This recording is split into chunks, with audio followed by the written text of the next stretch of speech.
Assalamualaikum warahmatullahi wabarakatuh. Alhamdulillahirrabbilalamin. Wa bihi nasta'in wa ala umuri dunya waddin. Sayyidina wa maulana Muhammadin amma ba'du. Kembali lagi di channel Alania TV bersama saya, bukan Ustadz, tapi saya ingin sharing kepada antum semua yang ada di dunia maya tentang bagaimana kita membuka rezeki di awal pagi, atau bagaimana cara kita mensyukuri rezeki yang diberikan Allah kepada kita semuanya. Ini bukan pengajian dan ini bukan kajian. Saya hanya ingin sharing kepada kalian semuanya. Dan tak lepas dari itu, saya juga masih belajar dan masih sangat rendah keilmuannya. Ada sebuah dalil firman Allah Subhanahu wa taala di dalam Quran surat Az-Zariyat ayat 51 sampai 58. A'udzu billahi minasyaitonir rajim. Bismillahirrahmanirrahim. Innallaha huwar razzaqud dzul quwwatil matin. Yang artinya, sesungguhnya Allah dialah Maha Pemberi rezeki yang mempunyai kekuatan lagi sangat kokoh. Jadi buat kalian semuanya, penonton setia channel Alania TV, bahwa yang namanya rezeki itu bisa datang dari mana saja, min haitsu la yahtasib. Rezeki yang datang dari arah mana saja dan tiada kita sangka-sangka. Tiba-tiba kalau kita kepingin motor, pasti ada jalannya. Kalau kita pengen beli makan, itu pasti ada yang mentraktir dan lain sebagainya. Nah, bagaimana cara kita mendapatkan rezeki dari Allah Subhanahu wa ta'ala? Tentunya yang paling utama adalah kita harus bekerja, kita harus berkarya, kita harus mempunyai sebuah keterampilan. Apa yang kita berikan itu bermanfaat untuk manusia, untuk umat dan lain sebagainya. Nah, banyak orang yang bertanya kepada saya, bagaimana cara mendapatkan rezeki yang banyak dan barokah? Sebenarnya hal itu tidak perlu kita tanyakan dan tidak perlu Anda mengharapkan rezeki yang seperti itu. Karena apa? Banyak sekali orang yang bertanya, bagaimana caranya agar bisa kaya? Bagaimana caranya agar kita bisa sukses? Dan bagaimana caranya agar kita hidup bahagia? Kita tidak usah mempertanyakan hal-hal semacam itu. Bahwa kebahagiaan orang, rezeki orang, kekayaan orang itu ada porsinya masing-masing. Dan di dalam dunia ini, kaya dan miskin itu pasti ada. Karena apa? Karena Allah menciptakan manusia ada dua versi, yaitu orang kaya dan orang miskin. Orang kaya identik dengan kebahagiaan, kesenangan, dan lain sebagainya. Sedangkan orang yang miskin ini identik dengan penderitaan, kesedihan, dan keluhan-keluhan, masalah-masalah yang menimpanya.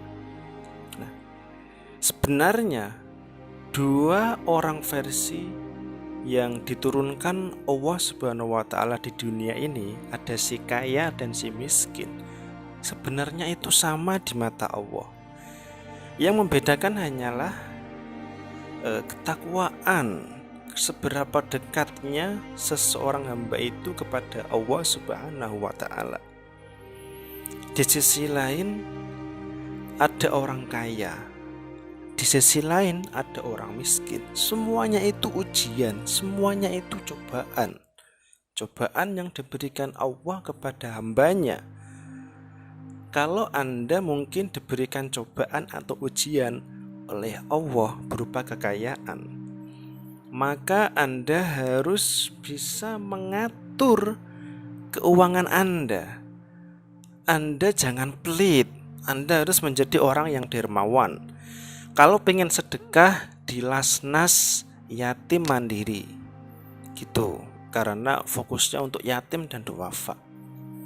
Buat kalian-kalian yang miskin, jangan merendahkan diri Anda seolah-olah Anda itu mengungkapkan bahwa Allah itu tidak adil.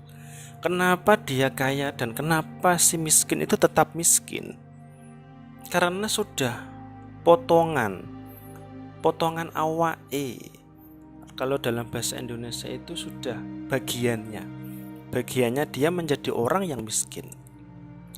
Sedangkan orang yang kaya itu sudah ditakdirkan Allah menjadi orang yang kaya. Kalau kita melihat sejarah sahabat Rasulullah SAW sendiri, ada yang kaya juga ada yang miskin. Contohnya Abdurrahman bin Auf merupakan sahabat Rasul yang sangat kaya raya, tapi beliau sungguh dermawan.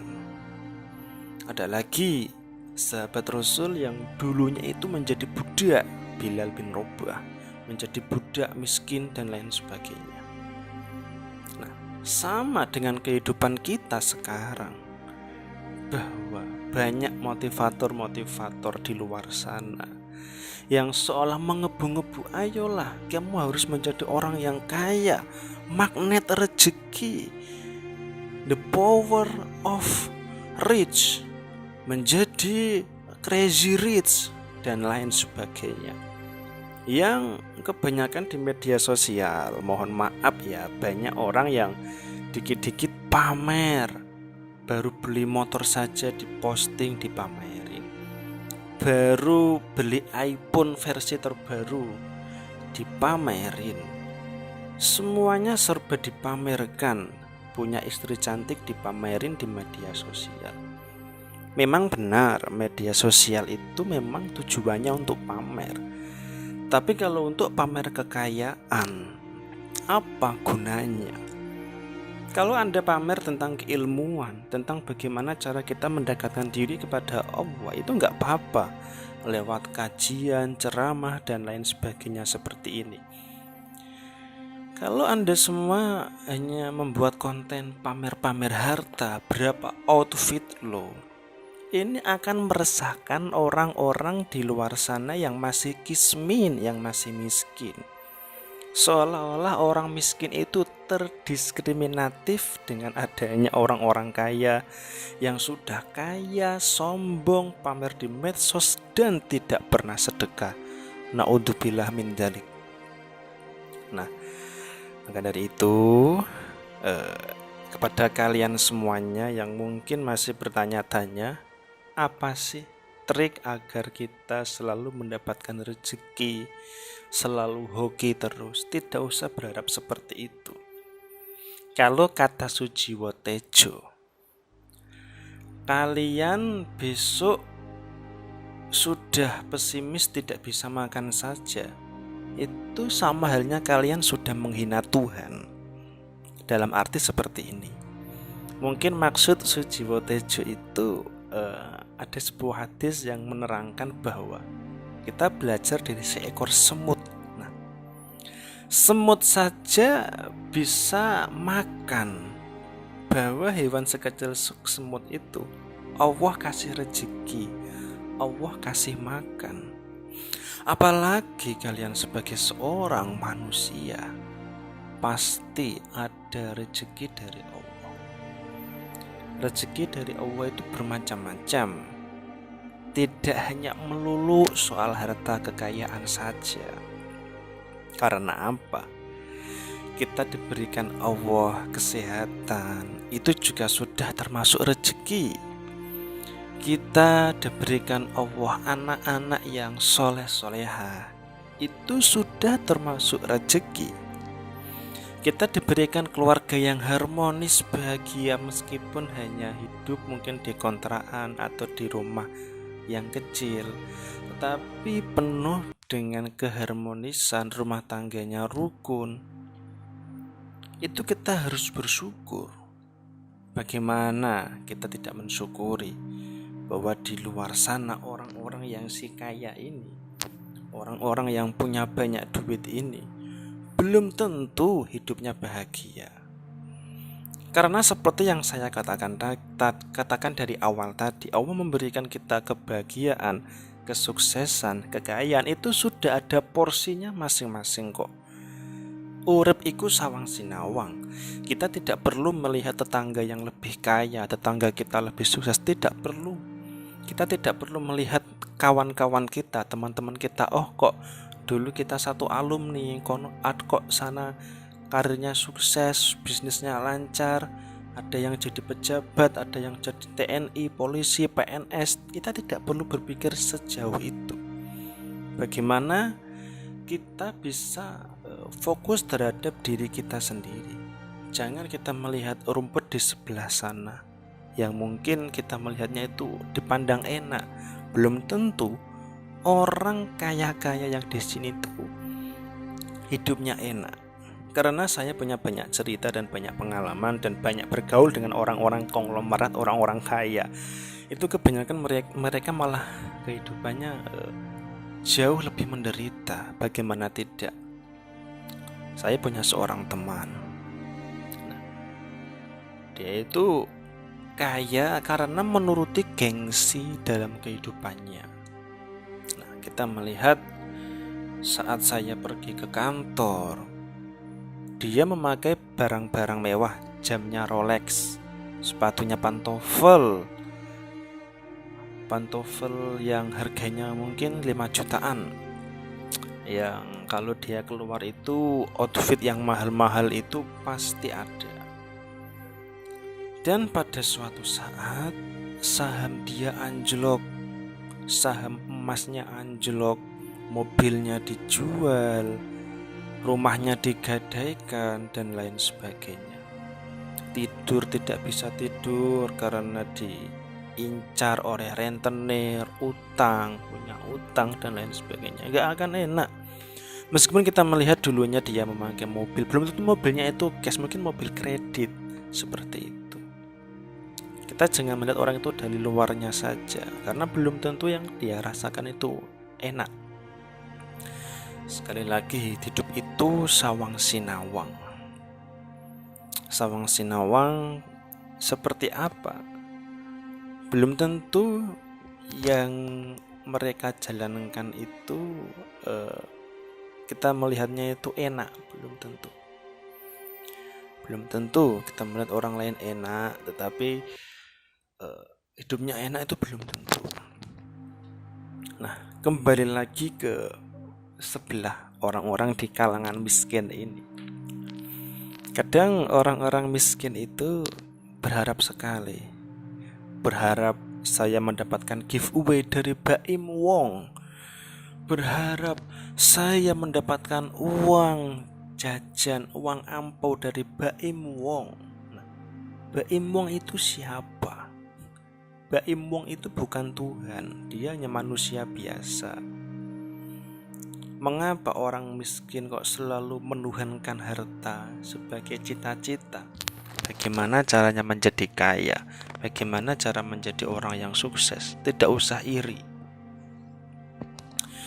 Kalian yang mohon maaf, yang karirnya mungkin masih miskin, atau mungkin dalam tanda kutip nasib Anda kurang baik, tolong jangan Anda mengeluh, karena mengeluh itu hanya membuang-buang waktu saja.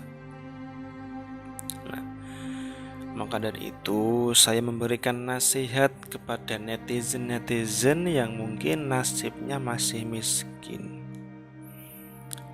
Jangan Anda meminta sesuatu kepada Allah itu, ya Allah aku pengen kaya, ya Allah aku pengen merubah nasib. Jangan seperti itu, doanya udah basi.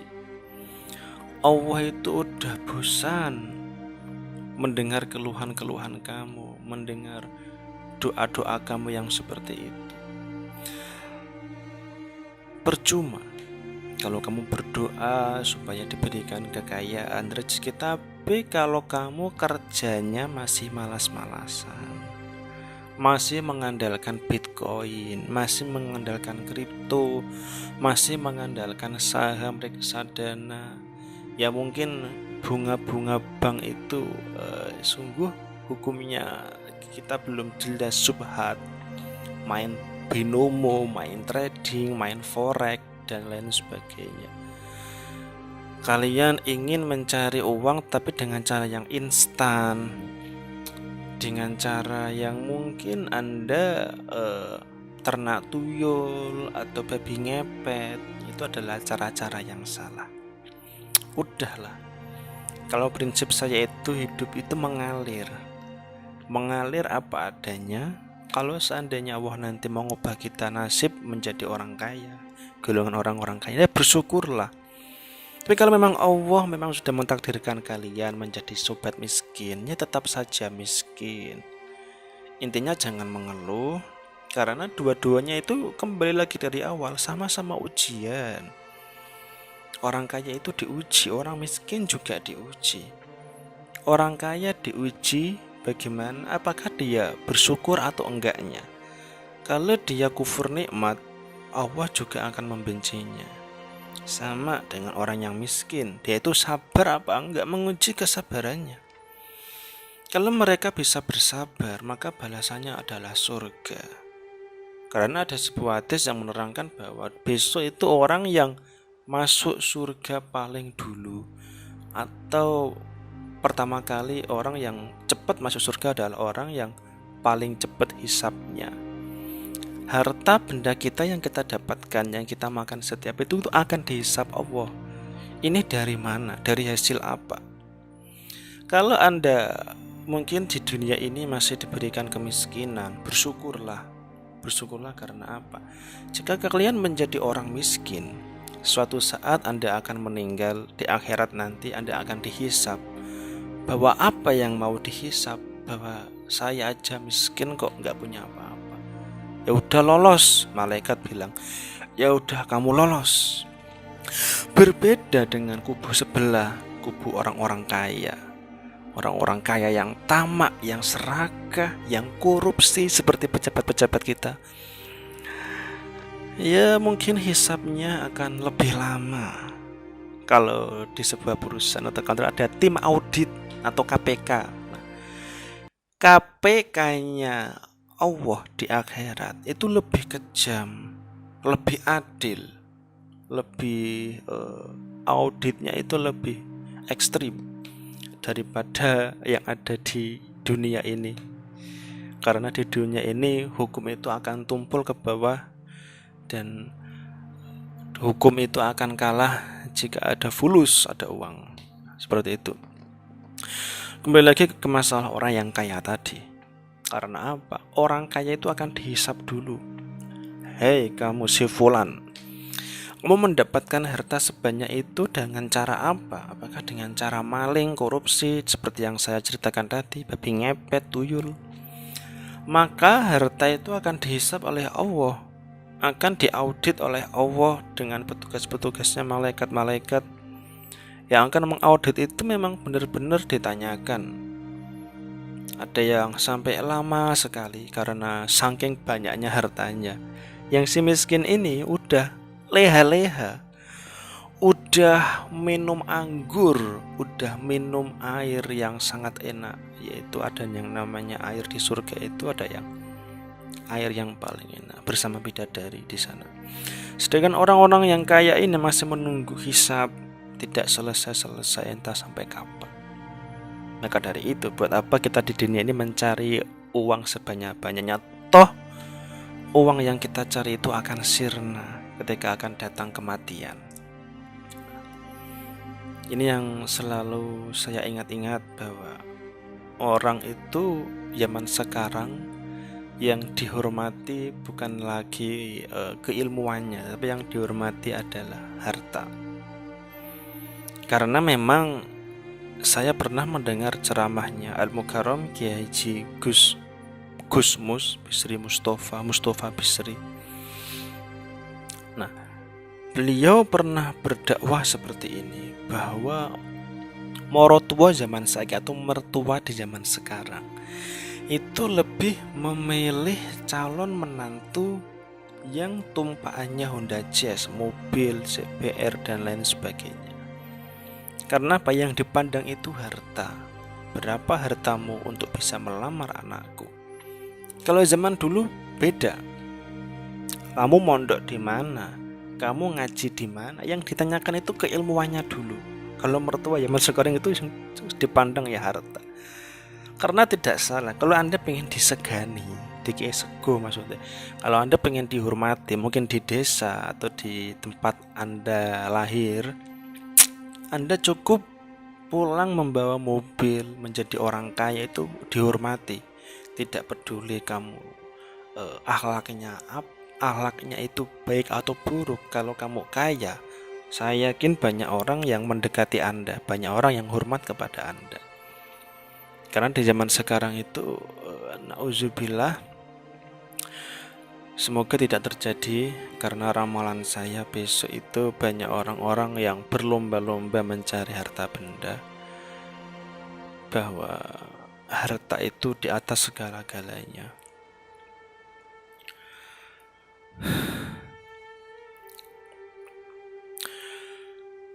Mungkin ini bukan ceramah, ini bukan pengajian, saya hanya sekedar sharing saja bahwa kebahagiaan hidup seseorang itu tidak bisa ditentukan oleh materi. Karena apa?